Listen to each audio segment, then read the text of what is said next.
Pax vobiscum, salvete omnes. My name is Father Mislav. I'm a Catholic priest of the Dominican order, and you're watching a blind reaction to Bricky's Every Faction of the 40k Re-Explained Part 2. If you're interested how a Catholic priest will react on all the factions from Warhammer 40k, and you want to see just a genuine reaction of someone who is in no way expert in anything, then hop along and enjoy the ride.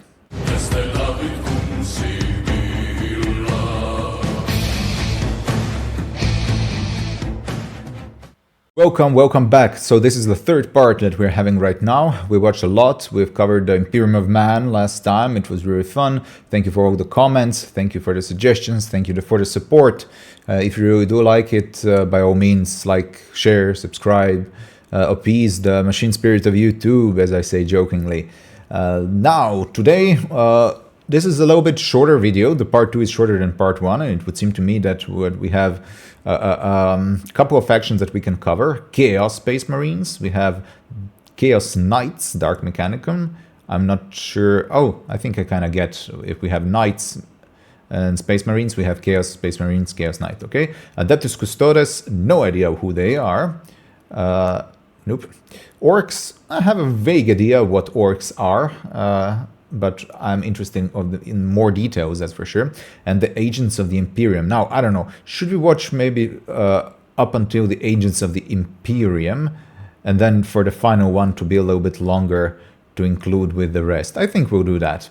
So we are going to watch until ORKS with ORKS together. Okay, let us not prolong the beginning, so we can together jump inside of the reaction. Let's see what this has in store for us. And roll. This video is part 2 in a 2-part series on every faction re-explained. If you've not seen part 1, you were either snatched by the YouTube algorithm, or you don't let anything, not even common sense, hold you back. And for that, well, I wish I could be that strong. The quest to find the Primarchs was expansive and treacherous, to the point where they really should write a book about it. Despite never seeing the Emperor before in their yeah, so I guess there are a lot of books written about that, right? lives, the Primarchs all instinctively knew who the Emperor was. Whether it's his psychic connection to him or just plain old intuition, the giant golden god is a bit of a giveaway. The Primarchs all lived their own lives, and some lived substantially better lives than others. Rabute Gilliman of the Ultramarines rose through the ranks of his worlds and ended up turning an entire sector into a high-functioning society, where others, like Mortarion, lived on the poisonous hellscape of Barbarous under the boot heel of his own adopted father. When the Emperor arrived, some wanted to play a little bit of catch with their dad at first, and some didn't trust the baseball bat he was carrying, and some didn't want to play at all. Eventually, one by one, the Emperor returned his sons to his side to bring them back together as one happy family. A family who needed a good cleaning. Are you tired of boring old soap? Is your son the foulest being ever? Do your eyes sting when he comes near? Well, clean that man right back up with the power of Cheeky. That's right, the brand new moisturizing bar soap brought to you by Moist Critical and Bricky approved. Nurgle hates it, but you'll love it. Bar soap is always so sticky and has a ton of fuss, but now you'll be glowing to the surprise of Lehman Russ. Cheeky soap is so good, we didn't even take a down payment for the sponsor. That's right, we love this soap so much, we are operating on 100% commission. We are supported purely and only by those of you who buy Cheeky. It is the best bar soap we have ever used. That is not a hyperbole. Your satisfaction is guaranteed. It's funny. No lie, no lie. Take it from the man himself. Bricky's right. It's very good. Enjoy a multitude of flavors, including lo-fi lavender, Pope Francis, just soap, touch grass, and absolute cinnamon. Are you kidding me? Did I really see this? Cheeky alone. Did I really see this? Pope Francis. And he's holding it. I don't like this. He's holding it as if he's holding a host. I don't like that. Nah, come on. I mean, a little bit of joking, okay, but I think there should be a limit.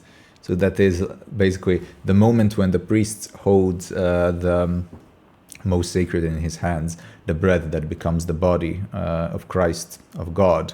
That is the most sacred moment, you know, heaven coming down on earth. But yeah, just mixing it with orange and for washing your body. If something is kind of sacrilegious, it's that. I mean, yeah, you can always do that with Christians, guys. Nothing's gonna happen if you mock the Catholics or Christians in general. Try do that to some other religious factions. Francis, just soap, touch grass, and absolute cinnamon.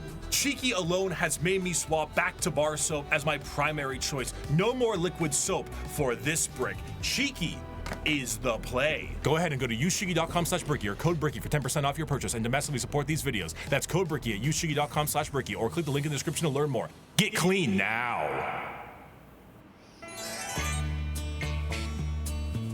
Unnecessary bad language. Anyway, for the sons. So basically, yeah, some of those Primarchs grew up in a much better environment than others did, right? So when Emperor found them, they had a different reaction to him. Some immediately became loyal, and some were still distrustful. Were they? I wonder if that directly impacted their later falling out of his domain, of them becoming basically chaos entities, or how we should call that, chaos, corrupted Primarchs, incredible powerful beings living now within the warp, right? Were those only the ones who were already, I don't know, damaged in a way and distrustful of the Emperor, or do we have also some who were completely loyal, but then again turned around? We'll find out, I guess. Oh, yeah, so half his sons turned on him. After the Emperor was able to bring all of his sons back into the fold again, he sent them on their way with his end goal in mind, reclaiming the lost worlds of humanity. Each of his Primarchs fanned out across the galaxy to accomplish this goal, but the one they were expected to report to was his favored son, and the first one found, allegedly, which was Horus. Horus was granted the title of War he was the Master, first. and he certainly lived up to Big E's expectations, which were very specific and set by Big E himself to all of his sons. However, either intentionally or not, the Emperor did not mention to his sons some of the more chaotic aspects of the galaxy. Horus himself, while in the process of reclaiming a more advanced human world, was informed of the existence of chaos gods, a factoid that Horus initially did not believe. To him, it was a bit unfathomable to think that his father would emit such significant information on the inner workings of the galaxy. However, he soon realized this was the truth, and this betrayal was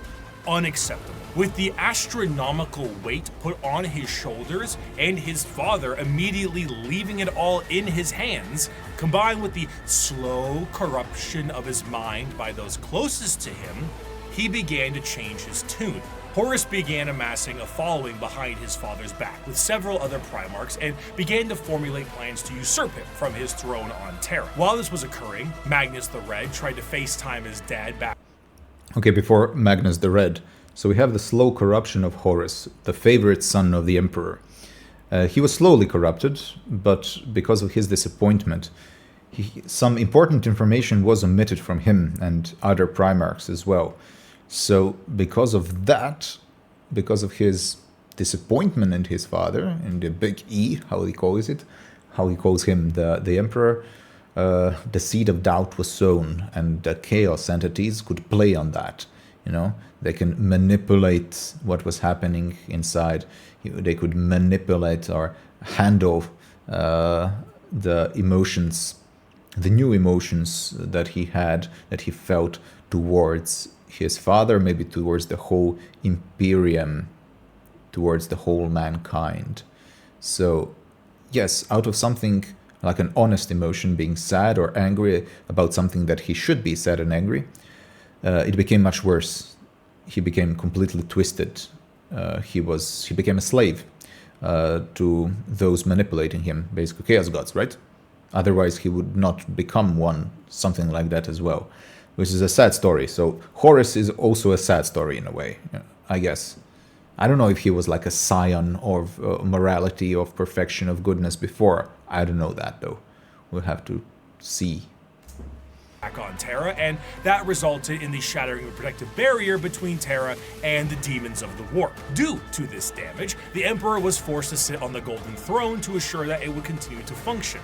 Ultimately, half of the Primarchs would fall to chaos, and the remaining half would fight back viciously against their brothers. Horus eventually gained the upper hand and arrived in orbit above Terra itself, and after antagonizing his father enough, the Emperor temporarily removed himself from the throne, strategically putting his old friend there as a seat warmer, and went to confront Horus himself on the Vengeful Spirit, his flagship. Who was the seat warmer? And went to confront Horus, strategically putting his old friend there as a seat. Who was the old friend? He has chains and a robe. That's not the Lanius Pius, is it? No, I don't think that makes no sense. I'm not sure, actually. I wonder if they will ever make like a movie or an animation of the Horus heresy, the time 10,000 years in the past. The epicness of the combat at that time when Horus and other Primarchs laid siege to Terra. That would be the... I don't think... Actually, it's not for a movie. It's like for a series, definitely. But the cost of the series would be astronomical, I think.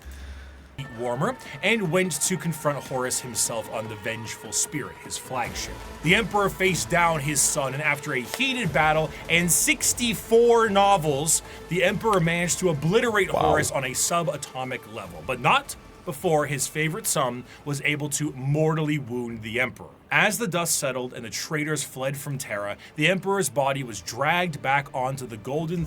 So that's how the Emperor looks like now, is it? That's really sad. Just sad.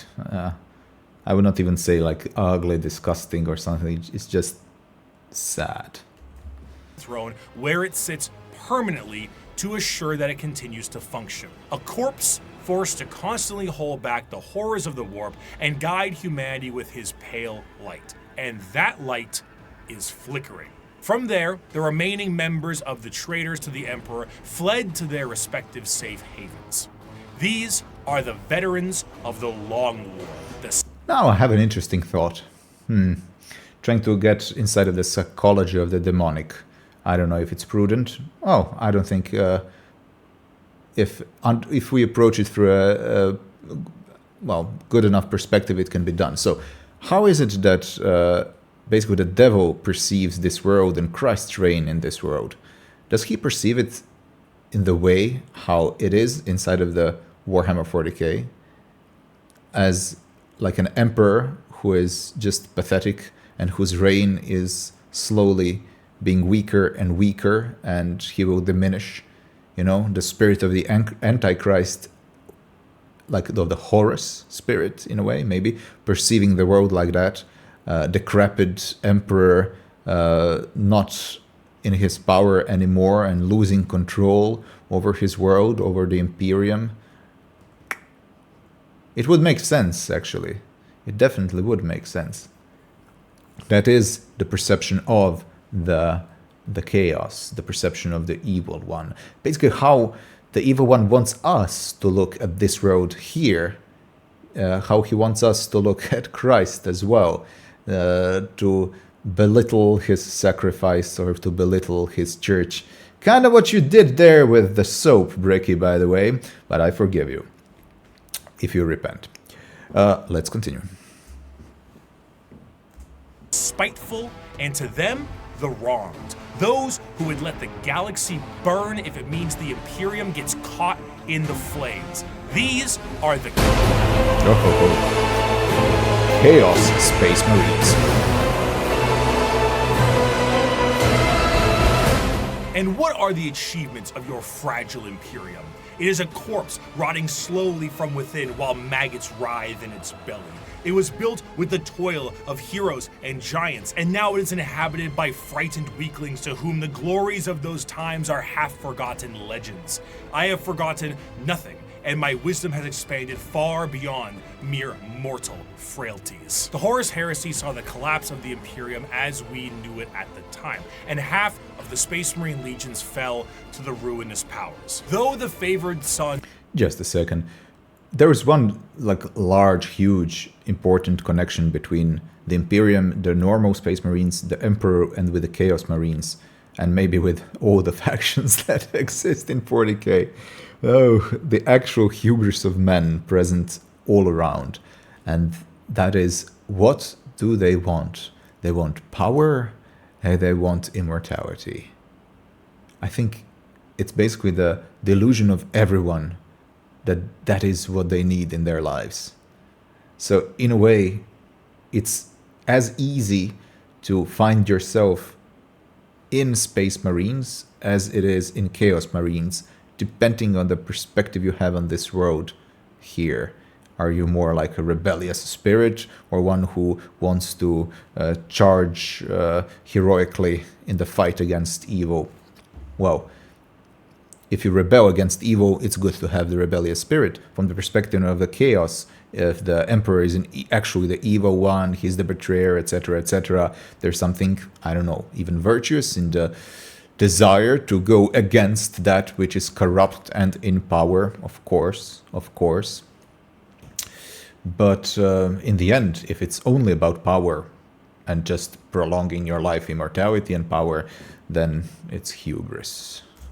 War Master Horus was killed and the rebellion ended, the heretical forces retreated to the warp and remain a constant threat to this day. The twisted reminder of what the temptations of the warp may bring, the Chaos Space Marines act as a mirror to the loyal legions, and as time progresses, their warp taint further changes them to suit the needs of their patron deity. Though marred and absolutely mangled by the ruinous powers, they are still unmistakably Space Marines in stature and shape, and according to them, they have never been more free.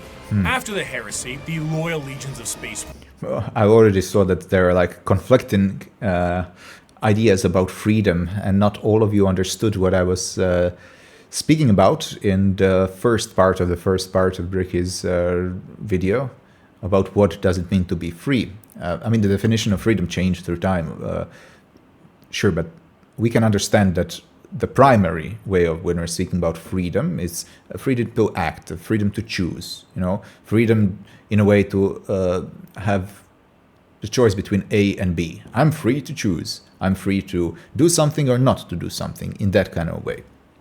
But when you go deeper into the essence of freedom, of like the true freedom, we're not talking about liberty here, mind you. Liberty, I perceive in a way, you know, from the outside extrinsic forces. Freedom is something intrinsic within us, okay? So freedom comes from our will. We as human beings, we have the spiritual part of our soul, our will, and we can choose. That's our freedom, right?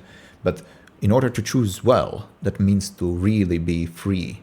If someone is manipulating us all the time in order for us to do something that is self-destructive or something that is obviously not virtuous or downright evil, can we really say that we are free in what we're doing? Are we even responsible for the actions that we've done? I mean, on the court, we would defend ourselves. We were not truly free. We were manipulated. We were not aware of what we were doing, you know? So it's nuanced. You cannot just say freedom is just being able to choose. No, freedom is more. And absolute true freedom is connected to knowledge, knowing what's good, and having the strength and the courage to opt for that good. So it's interesting, of course, the Chaos Marines would now see themselves as free from the bondage and tyranny of the liar, of the deceiver, of the Emperor who did all the bad things to them. But it seems that, yeah, they are the ones who have been lied to, not primarily by the Emperor, but by him as well, but by the chaos gods, right? They were deceived and shaped into what they are today. And I have a feeling that inside of the Warhammer world, they are irredeemable. It's not possible for them to revert back to their original form.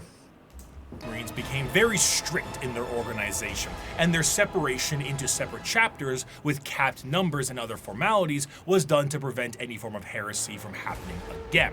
The Chaos Space Marines are a bit different. Ultimately, these Marines are subject to the primary legions that fell to Chaos in the first place. The majority of these legions, the Black Legion, the Word Bearers, Iron Warriors, Alpha Legion, and the Night Lords, are supporters of Chaos. Word Bearers, Iron Warriors, Alpha Legion. Alpha Legion. So that's like Omega, but they have an alpha over that. It's an interesting symbol. Are they like antithesis to the Ultramarines, who have the inverted Omega sign? And the Night Lords are supporters of Chaos Undivided, either enjoying the powers of all Chaos gods or sometimes shunning them altogether. But I'm still kind of mixed on Chaos gods.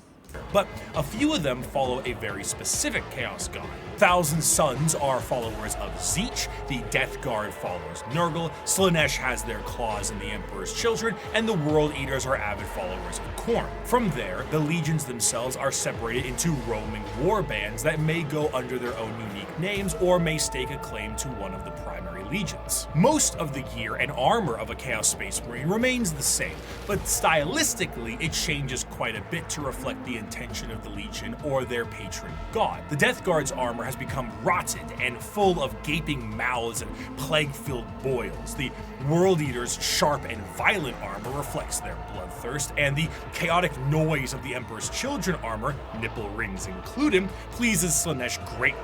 Due to the taint of Chaos, the armor itself becomes less about plating and more about a new skin for any given Chaos Space Marine. Though the Chaos Space Marines have no true fear of death or numbers diminishing, there are still major recruitment efforts for their legions. However, the conscription of these recruits is a lot more chaos-fueled and is more of a forced assimilation, and in some instances, breeding. The organ implementations and other modifications are the same, and the necessity of a gene seed remains the same. So basically, everything is just weird and perverted and, well, demonic inside of these Chaos realms. For every Chaos Marine, I presume, but some more and some less, maybe, at least on the appearance part.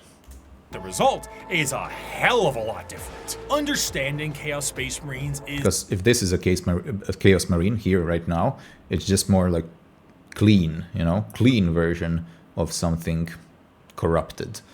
And yeah, the stuff that we've seen so far is just far from clean, that's for sure.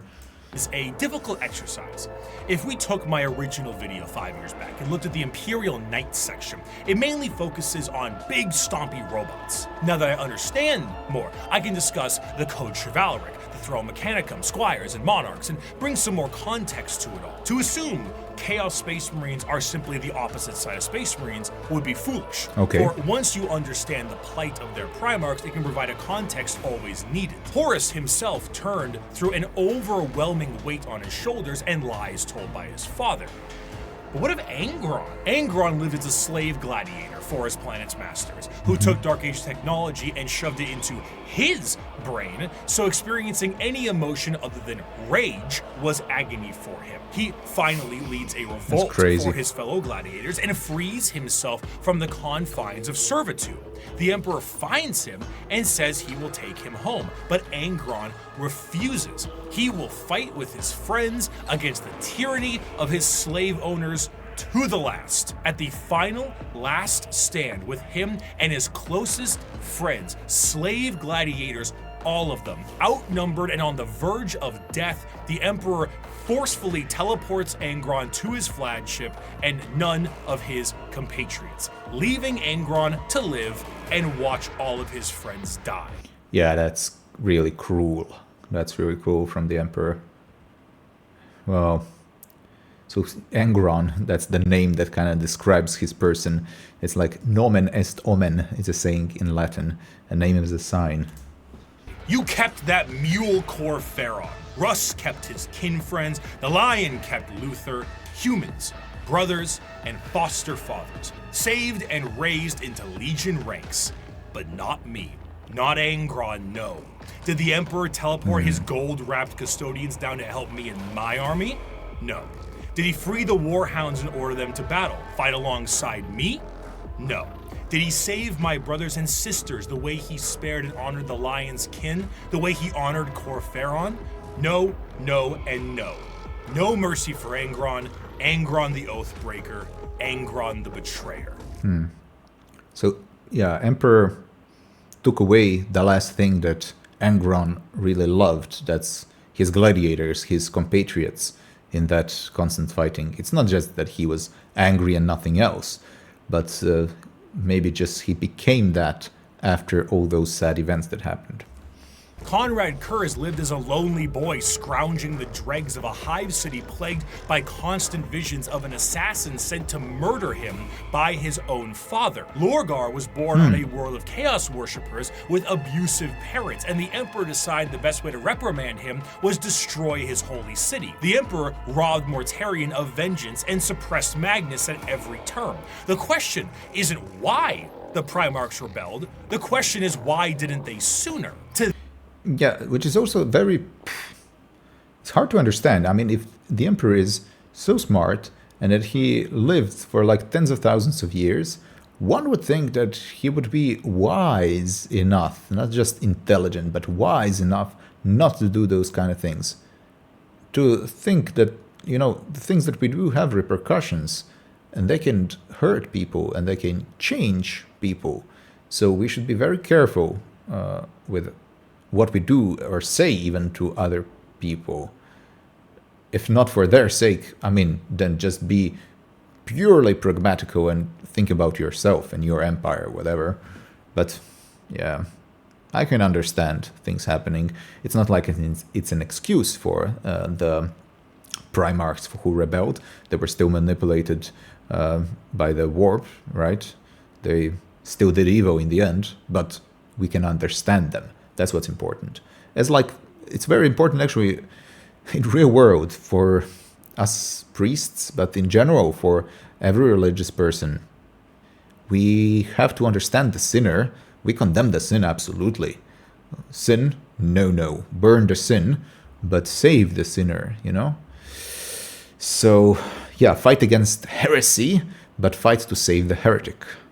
Them, they are not the betrayers. They are the betrayed. They were under the boot of a golden tyrant, and they finally could be free from his heel. Of course, things have changed a lot since the heresy, and the Primarchs of the Chaos Space Marines that have survived the fall are a twisted variant of what they used to be. Oh, so this is Magnus the Red. He became corrupted by chaos as well?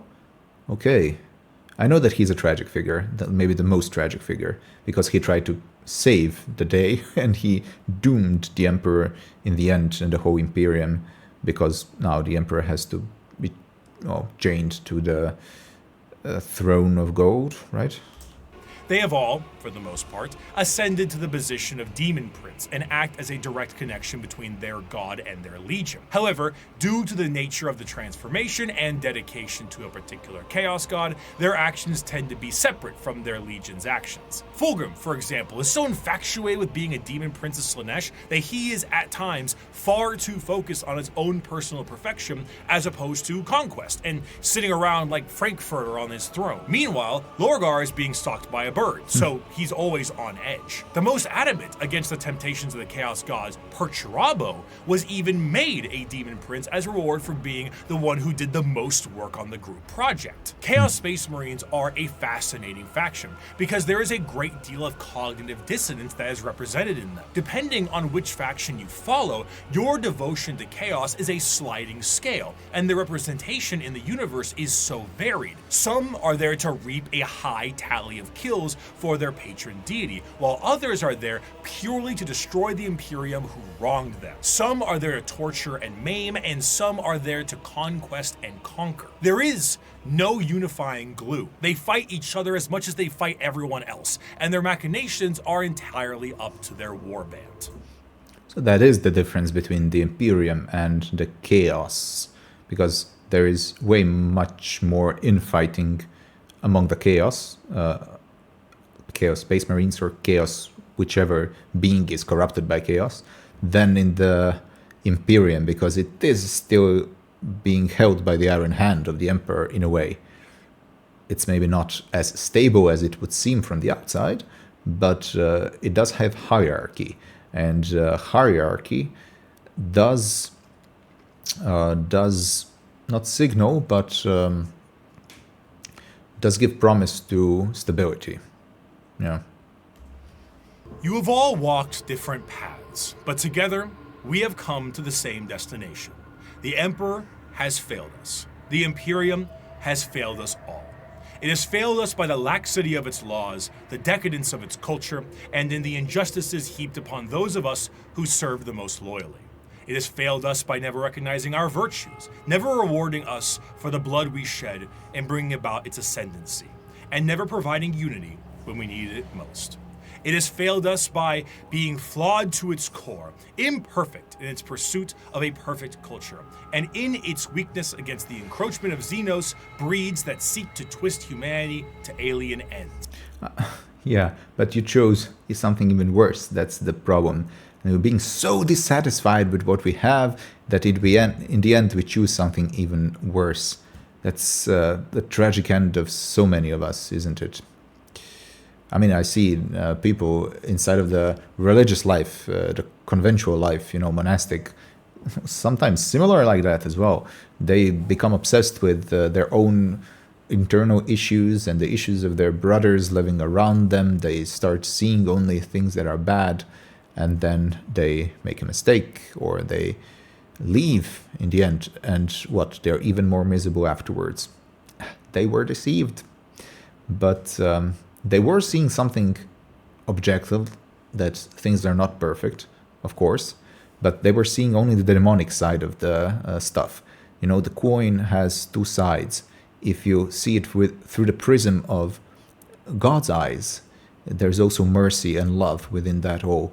You can recognize in the failures and the weaknesses of those around you God's incredible patience and love, and how he guides you personally, and how he strengthens you and educates you and raises you up through all the hardships that you have to go through in your personal life.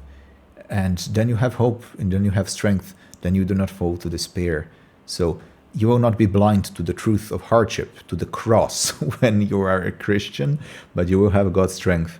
But if you turn away from the cross, you will still have to carry it, but you only be looking the world, yourself, and God in the end through the perspective of the devil. And it has failed us most of all by being founded upon lies. The Imperium is forged by a dangerous deceit and erodes us all by demanding we sacrifice truth on the altar of necessity.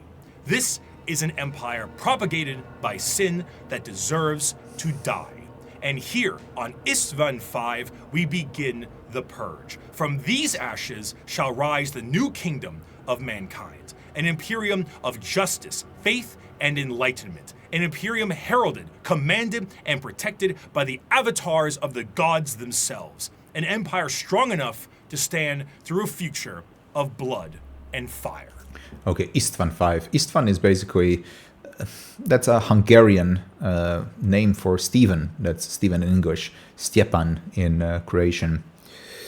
Stephen was the first martyr of the church, the first one whose blood was spilled for his loyalty to Christ. I don't know if there is some kind of inspiration or connection to that Istvan V. Okay, interesting. Naturally, however, as I have said before, Space Marines do not make up the bulk of the fighting force in the Imperium, so it would be ludicrous for me to not mention their dark cousins. The Code Chivalry is the sign of the power of the Imperial Knights. But what about the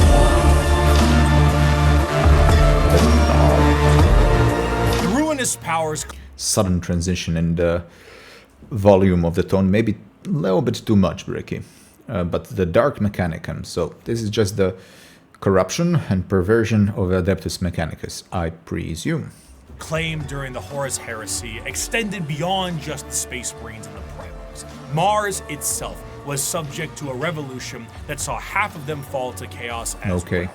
Yeah. And some of the once loyal knight houses saw themselves swearing fealty to the dark gods. The falling of these factions allows for the war machine of chaos to continue uninterrupted and to have firepower equal to that of the Imperium itself. The Dark Mechanicum, as the name suggests, is the chaos-affiliated branch of the Mechanicus, and have a lot more free reign, much like the freedoms of the Chaos Space Marines. The seeds of the Dark Mechanicum were planted fairly early due to some of the Mechanicum not really seeing the Emperor as the Omnissiah immediately, and Horus exploited this to allow the schism to happen a bit more naturally. Unlike their Imperial brothers, the Dark Mechanicum have the ability to invent and innovate.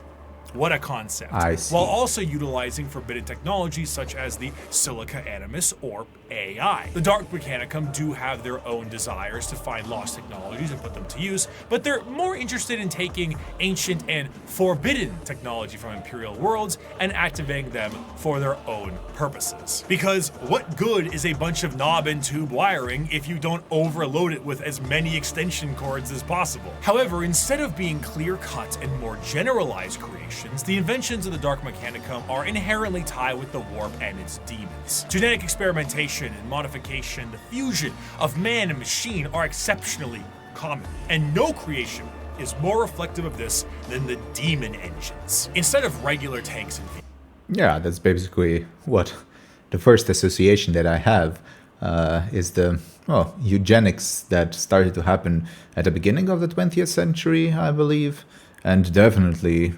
prior to World War II, during the World War II, for sure, the German side, not only having a lot of experimentation on humans, but dabbling into the occult and connecting one with the other. Yeah, they were definitely not on the atheistic side, but definitely not on the Christian either. Yeah, and also we have, it's not just the European side, the German, let's not fool ourselves. What stuff that happened in Asia, Japanese specifically, that was absolutely crazy and atrocious. So there were a lot of bad guys over there, or bad instances. A lot of bad stuff happening all around. That's why that could live. I mean, we can see, I don't know how controversial it is even for me to speak right now of Hitler. Would I be maybe even silenced? And will this video not show at the light of day? No, I mean, I'm not saying that he was a good guy, far from that. I'm saying that why he rose to power was not out of a vacuum. And that's what's important, you know, to know the context, to know your history as much as you can, of course. But, you know, I mean, the history repeats. That's why it's important, because the pendulum swings, and unless people really wake up and slow the pendulum, we're going to be ending up in very similar situation as well. And that's not going to be good, from the radical one side to the radical another side. Yeah, so someone will always feed on the dissatisfaction of the nation, and the nation can be easily manipulated when they are angry and when they are hungry. Vehicles, the demon engines are machines bound with the presence of demons to make them living war machines. Unlike the vehicles of the Imperium, where a Mechanicus priest may be there to aid in its repair, a warpsmith sorcerer is there to essentially repair and irritate the demon engine so that it can be a more effective killing machine. In certain factions, like the bitter and siege-loving Iron Warriors, they will lure demons with the promise of glory and easy bloodletting, only to then forcibly trap them into these demonic engines to use as weapons of war against the Imperium. Some lesser gods, like Vashtor the Archifade, is also a contract and arms dealer for the demonic stuff that comes out of chaos. Many demons may sign a pact with Vashtor in the soul forges of the warp, and in doing so are given the weapons of war to kill as much as they can. Should they do so, excellent, you may keep it. Should you not, I hope you enjoy your soul working in the forges for all eternity. That's what you signed with blood and oil. In addition, much like their ties lies in the Loyalist realm, the Dark Mechanicum and the Chaos Knight houses are deeply intertwined. There were, of course, many Knight houses that swore fealty and bent the knee to War Master Horus during the heresy, but a good portion of them had no choice. Okay. The ones that are kind of closest one to each other, the corrupted version and the non-corrupted version, it seems to me actually are the Dark Mechanicum. One simply dabble more inside of the heretical technology. The big difference is for sure who's leading them and what rules they have to follow, because the Mechanicum, the regular one, they cannot innovate, and that's a huge thing. But Chaos gives them the freedom to acquire new or to acquire old technology, which may maybe be a forbidden technology inside of the Imperium. But their mentality, how much does it really change? How different are they internally? That's my question. Not externally and in their behavior, but like internally. How different are they really? As they were absorbed by warp storms and corrupted into compliance. Many of these Chaos Knights reflect the very early Dark Age technology knights with more corrupted weapons. The Throne Mechanicum, which once had a noble sitting and taking control of generations of previous drivers and taming a beast, is now a saddle to a monstrosity of wrath and hatred. The nobles of the Chaos Knights fight to aggravate and bring the machine to their will while combating the corrupted minds of their fallen ancestors. Some of these nobles may do such a good job that they themselves fuse into the throne itself and become one with the knight. If a noble dies, no worries at all. Unlike the Imperial ones that require a pilot, a demon can hop into the cockpit and control it instead. The Night Worlds also see full corruption as well. Where there were once peasants, there are now cultists, and the goal of the Chaos Knights are just as chaotic as the gods they follow. Some are sent to war by the ruinous powers. Others may protect Dark Mechanicum Forge worlds, and others still may be so hyped up on the ruinous powers that they are just aimless and reckless, hoping to unravel the fabric of the universe itself. Though the aspect of nobility is still there with the Chaos Knight, but it's hardly the same as it is on the Imperial side. As opposed to a beautiful knightly stallion, the knights here are horrifying and unpredictable monstrosities, fueled in part by the agony of the memories of the ancestors trapped within. An invasion by a house of Chaos Knights is a horrifying thing. One might ask, how do knights enter the battlefield? Normally they can be deployed via dropships the standard way, but Imperial Knights can be deployed with a drop keep. A gigantic knight keep with like towers and stuff will hurtle towards the surface like a drop pod and be slammed into the ground with an excessively thunderous crash. Then massive drawbridges slam down, banners unfurl, and huge horns play the song of their people as these lumbering robots charge out of their, again, drop keep to fight for the Imperium. So imagine what a warp-fueled version of this could look like. If you get the opportunity, you should kill yourself.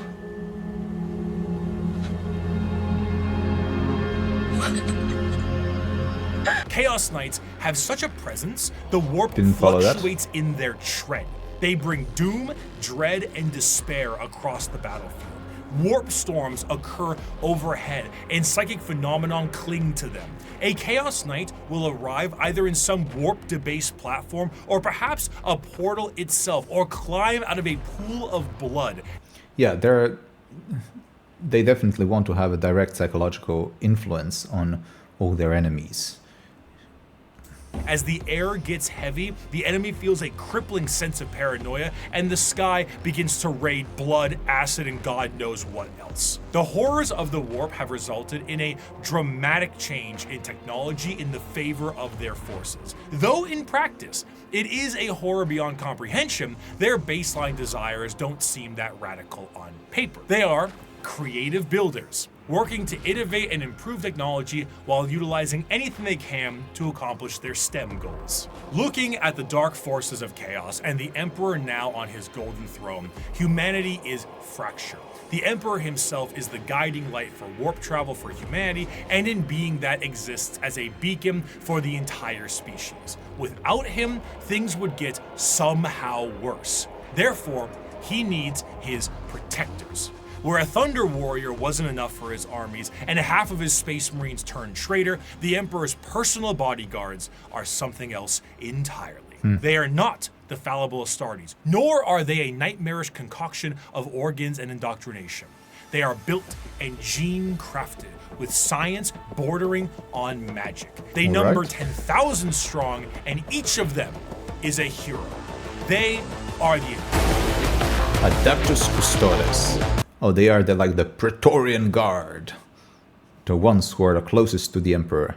And 10,000 of them. So there's quite a number of them. I mean, when you see there are trillions of people, of humans, mind you, inside of the Imperium, 10,000 is not that much. But if they're super strong, even stronger than the Space Marines, it would be interesting.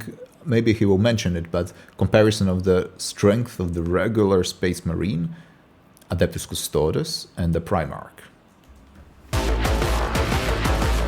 Rare is the battle where an Emperor's custodians outnumber our foes. We are ever beset, surrounded upon all sides by heresy and foulness, just as is Terra itself. Yet, like the throne world, we stand resolute, indefatigable, indomitable. Let the enemy come. Let them darken the horizon with their numbers. Still, we will prevail. Though the Emperor sits rotting on the golden throne, his talons remain sharp. The talons of the Emperor was the name given to the most elite forces at his disposal. The left hand of his talons comes in the form of the Sisters of Silence, psychic blanks that scoured the galaxy to claim souls. Where did I see her? It was a trailer, maybe was it for the next game or movie? Maybe a game. Maybe the next Rogue Trader game on the Inquisition. I think there was a Silent Sister, if that is it. But she looks familiar. Kind of bold and not speaking. But having sign language, right? To fuel the Astronomicon in the form of the Great Tithe. 1,000 psychers sacrificed daily to keep the Emperor of Mankind alive, dragged into the black ships of the Silent Sisterhood. The right hand of the Emperor's protectorate, his golden bodyguards that serve him and only him. These are the Custodians. While the members of the Space Marines went out to take back the galaxy, the Legio Custodes stood back and kept a close watch over the Emperor himself. The Custodes are, in a sense, similar to Space Marines in that they are genetically modified super soldiers clad in power armor, but that is where the similarities stop. Their genetic makeup seems to be made from the Emperor himself, or at least something quite close. And the precision of their creation predates the development of the Space Marines and even the Primarchs. Unlike Space Marine recruitment, where there's a process undertaken when a subject is at least somewhat grown, a Custodian's process begins at infancy. The methods in which they are made are... Now that's an answer to my question that I had last time, actually. That at what age Space Marines, become trained, or when do they have all the different operations, implanting of the new organs and basically brainwashing process also, I guess, everything that has to be done for them to turn into super soldiers. So it's not at infancy, it would seem, obviously. It's at a specific stage of development. Still, I would like to know when, and does it have to be 15 years old or fully developed grown man? But we know here that Adeptus Custodes, they start at infancy, and that is a difference. So maybe that's a reason why they're stronger as well. Are a secret. But what is known is that at the very beginning, each custodian was made by the Emperor himself. Regardless of the bioalchemical process, the process is exceptionally long and grueling, and only a handful of selected aspirants make it to the end. Those that do are clad in the most regal and effective armor in the Imperium. Commonly, a custodian is seen carrying a guardian spear, an utterly yoked up version of the stabs the Praetorian Guards of the Emperor in Star Wars had. They are also clad with specific shields and blades, but the most interesting thing with all of their gear is that due to the meticulous and dedicated maintenance and preservation of their armor and gear, these items are the same ones they used 10,000 years ago. That's impressive, and they look impressive, truly. This scene right now, especially with the angle, it definitely reminds me of the introductory scene to the Lord of the Rings Fellowship of the Ring, the fight inside of Mordor, right? During the time of Elendil, yeah, when the old elves go with their shields and their swords. Yeah, it's this is impressive, but they have to be, and the point is, I guess, not just to be well armored, but to be visible, for them to be an image, a symbol, an icon of the power and the grandeur of the empire and of the emperor himself. The custodians do not age biologically, so some of the veterans in the Guard may be several thousand years old. And unlike the Space Marines, they fight entirely as a solo force. When a line of custodians is holding back waves of enemies, they operate independently. There are no battle formations, there are no squad tactics. Each custodian is the main character, trailed by serfs and servitors, tasked entirely to reload their weapons. They fight with a singular purpose, if not action. Groups of custodians will dispatch enemy after enemy, their spears coming within inches of each other, but never close enough for a killing blow. Their strikes are intentionally defensive, allowing their opponents to attack 1 to 2 times before parrying and ending their lives. Now another association that I have, when the winged hussars arrive. When the winged hussars arrive! If you know Sabaton's song, the Winged Hussars, the actual fighting cavalry, one of the most epic cavalries in the history of mankind, and the epic victory of the Emperor Jan III Sobieski, a Polish ruler who, with his army of winged hussars, among others, broke the siege of Vienna and saved Europe from the Turkish invasion, from the Muslim invasion in the beginning of the 17th century. I don't remember the exact year, 16 something. So, and their long lances and spears were very, very important. And they were hollow up to a point, if I remember correctly. So they could be longer than usual, and sometimes they would impale more than one person on the lances. So very terrifying, absolutely. And they had actual wings behind them. What was the primary origin and how that came to be, I don't know. I'm not sure even the history knows completely, but that it was a truly imposing sight. The gleaming armor, especially on the sun, and the wings that they had on the back with huge lances. Every army would tremble upon seeing them charging at them. The deeply Catholic hussars held a holy mass, steeled themselves with prayer, and their traditional battle hymn, Bogorodzica, Mother of God. By 4 in the afternoon, together with a group of Imperial horsemen, the Polish cavalry stormed down the hill. In all, they were 18,000 strong, probably the largest cavalry charge in European history.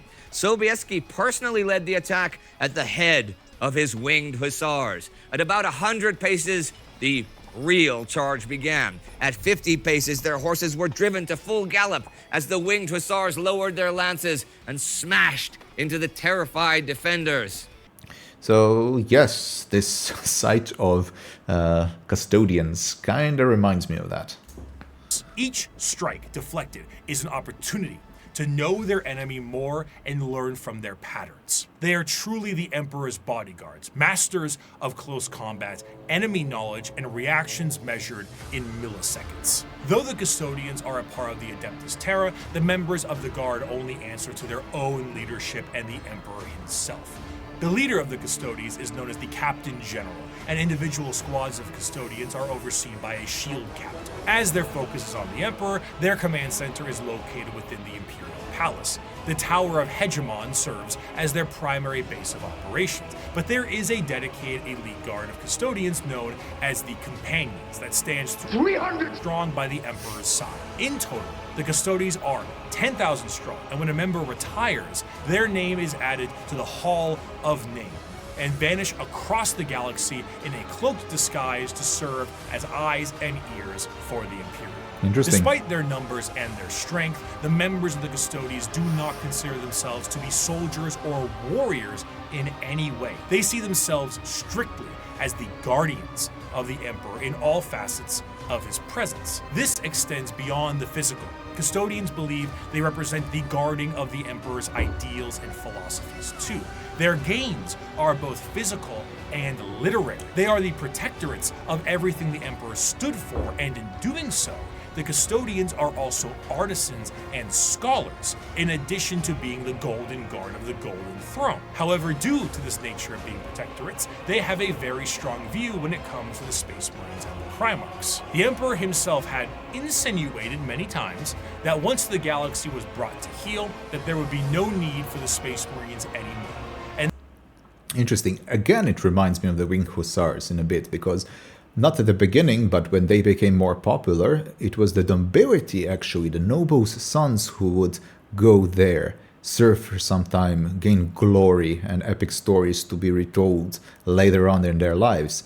And also part of it was because the equipment was extremely expensive. So for like the beginning of the stuff that you need to have, I don't know the exact list, but being a noble is almost like a prerequisite because it was hard to simply have it. Afterwards, after some time of service and I guess fights that you won, you would be able easily to be reimbursed for the initial capital investment, right? So, and afterwards, the Winged Hussars were basically not needed anymore.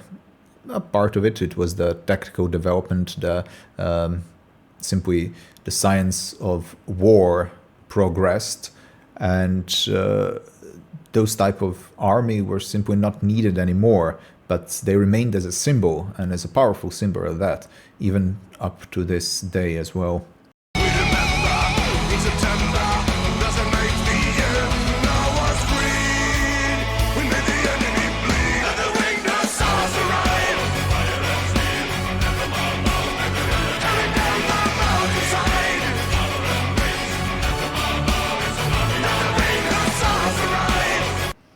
They were to go the same way that the Thunder Warriors went before them. The Custodes were meant to be the judge, jury, and executioner of this will, and are biologically designed not only to be able to take down Space Marine with ease, but to be able to go toe-to-toe with the Primarch as well. During the heresy, the Custodians mused on how suspiciously easy it was to kill Chaos Space Marines, as if they were trained and made for that explicit purpose. Constantine Valdor, one of the closest advisors of the Emperor, was asked if he ever disagreed with Big E on something, and he said once, with the formation of the Primarchs. I feel I do my best, but they don't.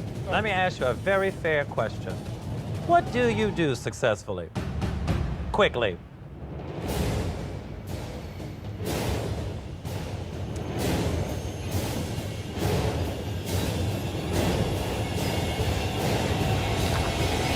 I hate that every time we're in Untucked, the conversations are about me. And that's some kind of American pop culture reference that I'm not familiar with. But yeah, I like that. I kind of have a better understanding of the power structure. So yeah, Primarchs still are kind of number one, below Emperor and Chaos Gods. But then right below them, it would seem that are the Adeptus Custodes, extremely powerful, able to go toe-to-toe sometimes even with the Primarchs. That would mean that they can easily dispatch a regular Chaos Marine. Besides the trained distrust for Space Marines, the Custodians also have evidence for their distrust. The Horus Heresy saw half of the chapters fall to chaos and turn traitor against the Emperor.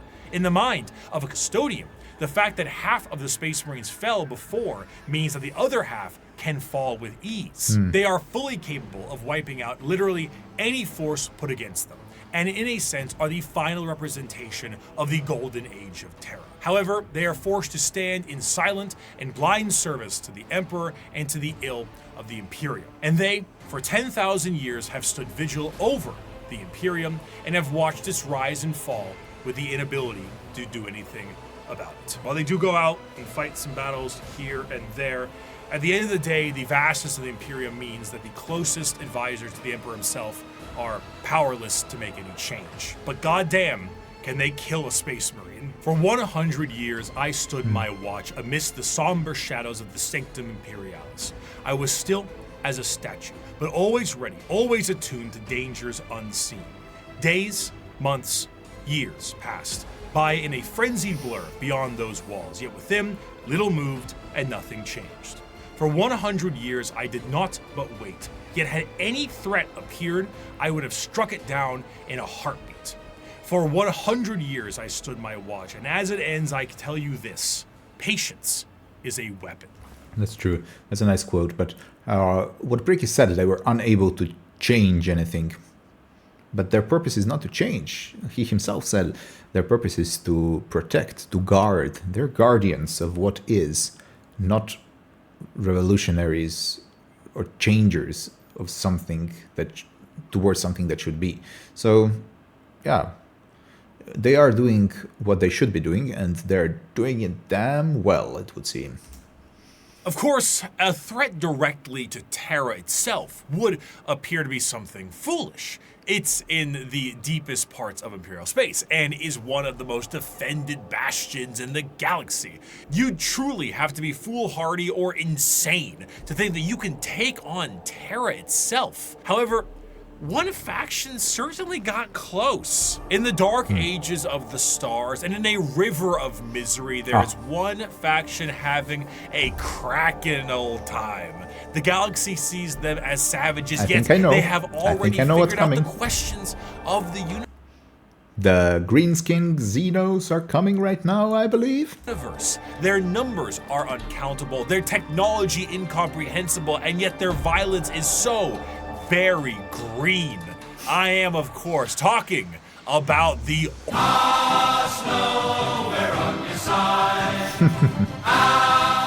The orcs are the pinnacle of creation. For them, the great struggle is won. They have evolved a society which knows no stress or angst. Who are we to judge them? We Eldar who have failed, or the humans on the road to ruin in their turn? And why? Because we saw answers to questions that an orc wouldn't even bother to ask. We see a culture that is strong and despise it as crude. During the war in heaven, the old ones were doing their best to spawn as many combatants to their cause as possible by seeding the galaxy in a specialized sense. The Eldar were made to be a precise and tactical species to fight off the Catan and the Necrons, but another prominent species was made by them as well. The Krork were warriors clad in ornate armor with more dangerous weaponry. However, things changed, and these warriors changed, and the Krork are no more. They are now known as the boys, the lads, the mates, the orcs, orcs, orcs, orcs. An orc... The boys, the lads, the mates. They sound like, yeah, British football hooligans in their mentality, a little bit. They sound fun. The orcs, they're very simple-minded. Just fight, fight, and fight. And that's about it. They think about nothing else, yeah? 40k looks like an orc in most other fantasy media. Hulking, warlike monstrosities with big teeth and worse attitudes.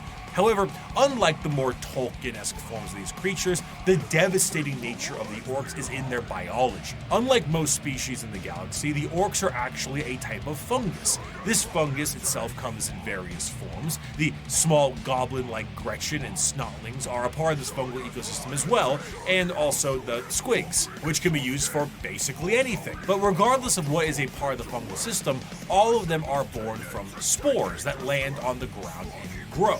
They're born from spores. Interesting. I knew that already, that there was some spore shenanigan happening. You wrote in the comments, that's how I knew. The question is, how much of a hive mind do they have because of that? Are they like connected immediately? Or is it each spore that grows has its own type of a consciousness, and the more they grow, the more power they have, and then they control the line of battle and the decision making? As they travel around the galaxy, they drop spores literally everywhere, and then an orc dies, and they drop tons of fungal spores that allows for their numbers to be replenished over a period of time. Because of this, orcs are not only extremely prominent across the galaxy, but they are exceptionally resilient due to their growing cycle. Even if one orc lands on a planet, it will be nearly impossible to get rid of all of the orc presence unless the planet itself is completely destroyed. And even then... What? So they're like a virus. It's not enough simply to kill him and burn him. It's like there's a certainty that other orcs will spawn just because he was there present. That's absolutely ludicrous. So how do you fight against them then? Destroy every planet? What if they come to Terra? What's gonna happen then? Or to Mars? They might find a way to survive.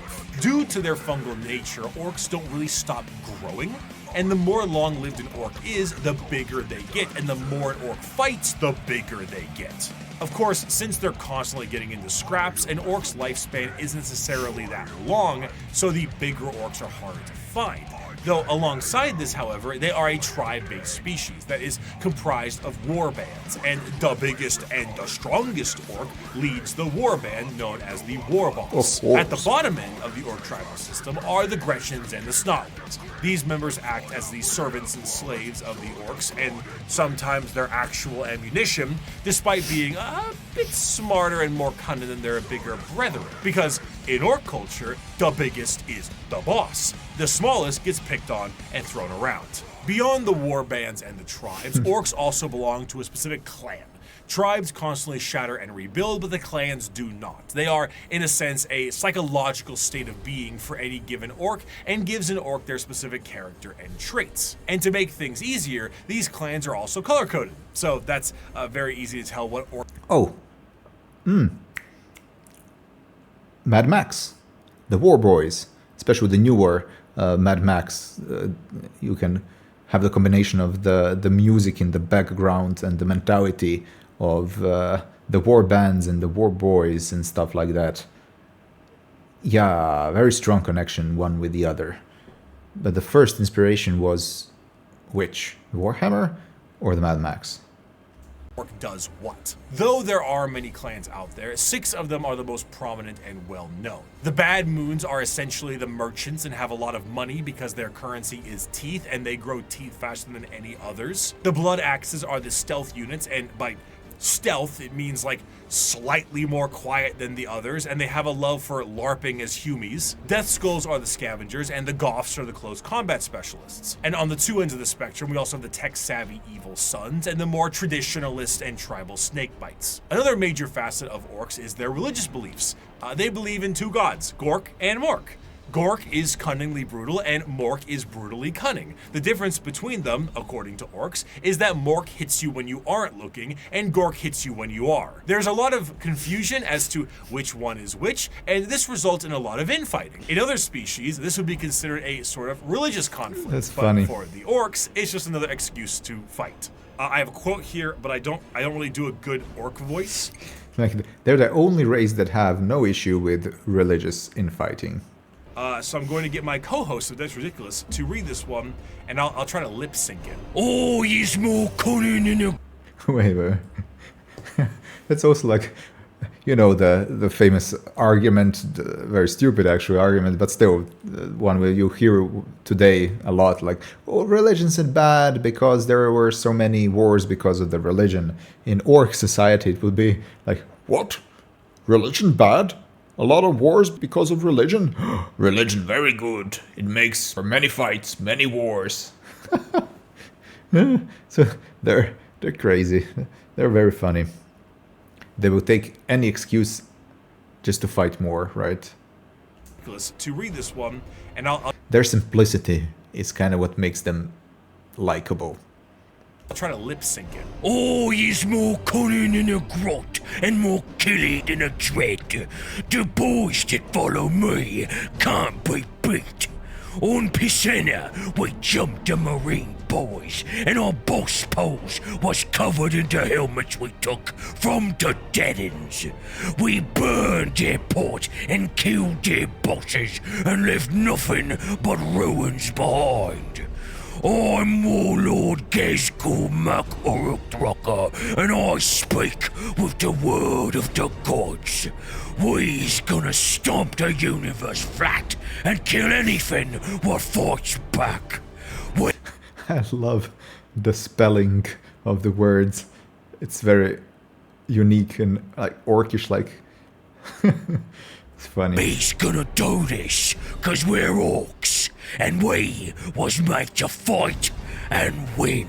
It's because this fucking sounds terrible. Fighting is the biggest aspect of orc culture, and is essentially their life's purpose. They are genetically hardwired to get into battles and scraps with enemies that can feel pain. The more they fight, the bigger they get. This, combined with them getting bigger over time, means that some of the biggest and baddest orcs of all time have been notably gigantic. The Beast, as he was known, was the size of an Imperial knight. If an orc...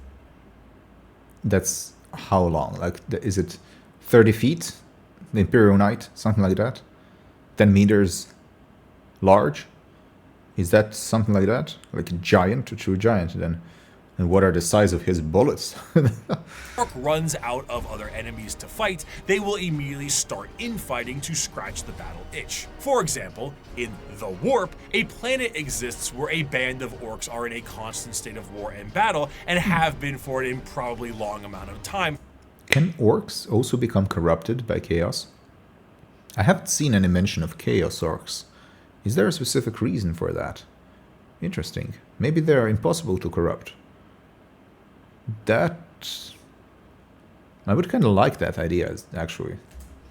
Strictly because how much Khorne enjoys himself watching it. For some, being trapped in a perpetual war planet for all eternity would be a fate worse than death, but to the boys, this is heaven. In the event of a particularly big battle, a massive amount of tribes and warbands will unite under what is known as the Wa. The concept of a Wa covers a few bases. The first is the group aspect of the massive green tidal wave of orcs fighting for the same cause, the cause being the second base. But the most prominent aspect of the Wa is the psychic aspect of it. Remember how the old ones made the Eldar and all the Eldar are psychic? Well, the orcs are too, kinda, but just not as much. Only a little bit of it. And they often don't know how to use it and frankly don't care. But a huge gathering of orcs generates a psychic field that allows orcs to be more organized, dangerous, and dedicated to the war-based cause. Interesting. So there is something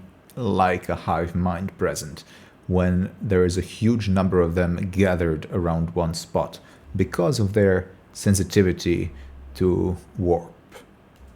However, the true extent of the psychic energy and its usage is relatively unknown, but that doesn't matter considering the outcome 90% of the time. In a similar sense, their ragtag technology and weaponry is also a mystery to most who encounter it purely because of that Wa energy. The technology the orcs use seem to be held together with duct tape and plastic glue, and crude doesn't even begin to describe it. Their guns seem to have an inordinate amount of ammunition and firepower, and they are seemingly able to put things together on the fly in the middle of combat. The Imperium is of the mind that the Orcs' weapons and machinery only work due to their innate psychic ability, but realistically, Orc gear hardly works in the first place. Weapons blow up in a Bugs Bunny-esque manner all the time, and their war buggies can collapse in the middle of battle. Just because it works a handful of times does not mean it's an effective weapon, but this doesn't stop the Orcs and their... So the Orcs are basically the only comedic relief that I've seen so far inside of the Warhammer 40k universe. Like something light-hearted in a way, you know? green tide. To really understand the first thing, that's for sure, that made me laugh most of the time just watching about it. power of the Wa energy, Orcs can operate Wa. purely off of belief. Now, a misconception is that Orcs believe something is real and it happens. But that isn't true, because that's just one Orc. However, there's never one Orc. There's normally a few billion Orcs together, and if they all believe something is true, the warp will tend to respond with a positive green light. Sometimes. Okay. Do the red ones go faster? Well, with enough Orcs, yeah. How does an Orc buggy with an engine block that's just a boulder with vroom vroom written in chalk work? Who cares? Orcs breathing on a ship with a hull breach? Go ahead. An Orc went back in time to kill a version of himself so he could have two of his favorite weapons. It is shenanigans. Because of their actions and aesthetic, the Orcs tend to be presented in a comic relief sense in a lot of media, particularly the media from their perspective. They are bumbling and loud and goofy British football hooligans, and they say silly things and act in silly ways. Did I already have that connection from somewhere else, the British football hooligans? Did I hear that somewhere else and I had it in the back of my mind? Or was this such a coincidence that he used the identical association that I had about the Orcs? But to the citizens of the Imperium, the Orcs are far from funny. They are violent and irrational creatures that take humans for punching bags, slaves, or ultimately dinner.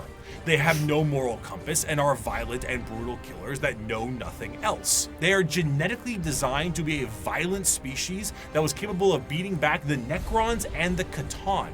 And if the Orcs were ever able to unify under one banner, they would be utterly unstoppable. However, due to their aggressive nature, their organizational skills are non-existent, and they tend to just beat each other up for the fun of it. All that exists in the mind of an Orc is fighting, and nothing else. If they wipe out their enemies, they will inevitably wipe themselves out as well. They are a brutal Ouroboros doomed to an endless war cycle, but to an Orc, why does it matter? If they fight and they win, they win. If they fight and they die, it was a good fight. Now that the Xenos armies are growing in strength and more are threatening the safety of the Imperium, they need to bring new methods in order to handle what they are currently facing. The Emperor is on the Golden Throne. Half the Space Marines are traitor and they are beset from enemies within and without. So now the Lords on Terra must prepare for anything possible, and sometimes the impossible. For that, they take to the stars to explore and expand. They recruit assassins for priority eliminations, they train a galactic police force, and a secret police to root out any and all heresy. The lesser known, yet most feared. And before he says what it's gonna be, we're gonna stop here. So we conclude this episode with the Orcs. This was a fun episode. This was a really interesting episode. Finally, a little bit of in-depth of understanding of the chaos. I mean, this is not in-depth. I understand that. It's very superficial, but still, it's way more than I had before. Adeptus Custodes is my first time actually listening about them, so I'm very glad to be familiarized, definitely. And the Orcs. Oh, the Orcs. Orcs are up there currently among my most favorite ones, I have to say, just because they were able to to bring so much of smile on my face. They're fun, they're interesting, they're lighthearted, and they make sense at the same time. They completely don't make sense, which is also, I don't know, fun. Okay, so this is it. We have one more episode to go, the finale of the part 2 of Every Faction Re-Explained. It's gonna be an interesting and fun one, because we are gonna have, so far, my favorite faction, and that is just because of one of the characters within the Rogue Trader, and that is Argenta, one who is from the, you guessed it, Adeptus Sororitas. So, if you're looking forward to it, please like, share, subscribe, and I'll see you in the final episode of Bricky Every Faction Re-Explained. God bless you, thanks for watching, and see you next time. Goodbye.